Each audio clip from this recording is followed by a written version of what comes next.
नमस्कार, आप देख रहे हैं डिलाइट ट्रस्ट का ऑफिशियल यूट्यूब चैनल। आप हमारे चैनल पे ऐसे वीडियोस देख रहे होंगे जिनमें लगातार बच्चों के रिव्यू आते हैं कि बच्चे कैसी सुविधा के साथ पढ़ाई को कंटिन्यू कर रहे हैं, किस कॉलेज में पढ़ाई को कंटिन्यू कर रहे हैं, और साथ ही जो हॉस्टल की सुविधा है वो किस प्रकार से है और किस रूल एंड रेगुलेशन के साथ बच्चे हॉस्टल के अंदर रहते हैं।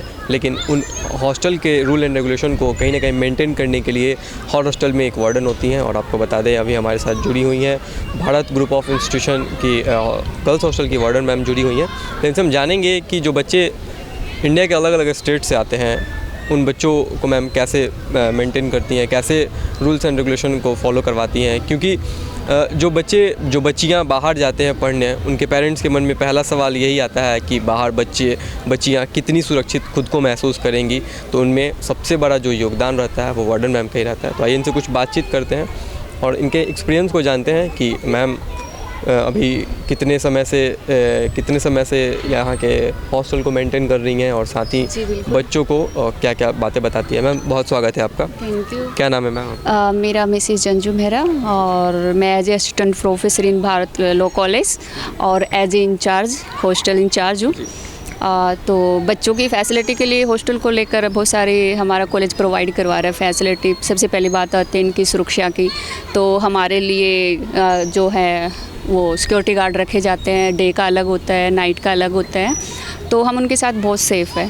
दूसरा, हमारे कॉलेज की सिक्योरिटी को लेकर कोई प्रॉब्लम हालांकि ऐसा कुछ होता नहीं है। हो भी जाए तो हमारे जो कॉलेज के जो चेयरपर्सन हैं, डायरेक्टर सर है, प्रिंसिपल सर है, मतलब एवरी इंक्लूड रहते हैं उस चीज़ को लेके, तो तुरंत एक्शन लिया जाता है और बच्चे भी सब सेफ फील करते हैं। आपने जैसे सब बच्चों से बाई वन बात की होगी एक एक से।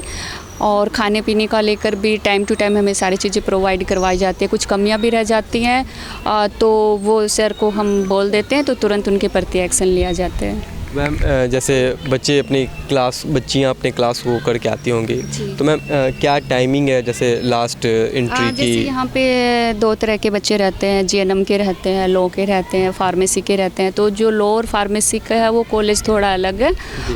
तो वो जैसे 9 बजे हम यहाँ से चले जाते हैं सभी और 4 बजे वापस आते हैं। जीएनएम का इधर 9 का और 2-2:30 बजे का इनका टाइमिंग होता है, तो वो वापस हॉस्टल आ जाते हैं।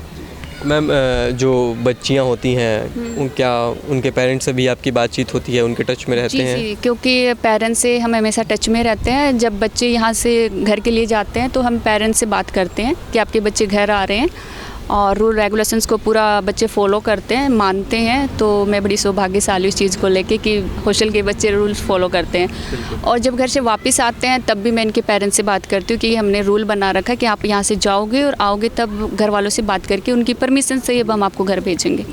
यानी जो बच्चियां रहती हैं उनके पेरेंट्स से भी लगातार टच में आप रहती हैं ताकि बात होती रहती है बच्चों को लेकर। तो सबसे बड़ी बात तो यही है कि जब उनके इस सेफ्टी के साथ हम भेजते हैं कि उनका बच्चा घर जा रहा है और वापस कॉलेज जा रहा है, तो मुझे पूरी इन्फॉर्मेशन उस चीज़ की होती है कि कौन बच्चा घर पे है और कौन हॉस्टल के अंदर है, और इनकी पर डे अटेंडेंस ली जाती है। तो सारा रूल रेगुलेशंस के अकॉर्डिंग और बच्चे उसको फॉलो करते हैं।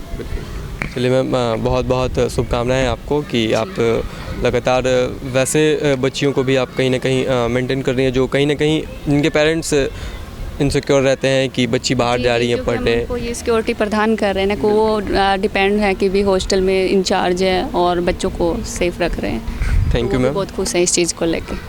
थैंक यू मैम शेयर करने के लिए अपना फीडबैक। तो ये थी हमारे बीच hostel incharge Bharat group of institution की हॉस्टल इंचार्ज थी मैम, जिन्होंने बताया कि कैसे ये बताती हैं बच्चों को और उनके पेरेंट्स के टच में रहती हैं और उनको रूल्स एंड रेगुलेशन फॉलो कराती हैं। तो ऐसे तमाम वीडियोस देखने के लिए हमारे यूट्यूब चैनल को जरूर सब्सक्राइब कीजिएगा। धन्यवाद।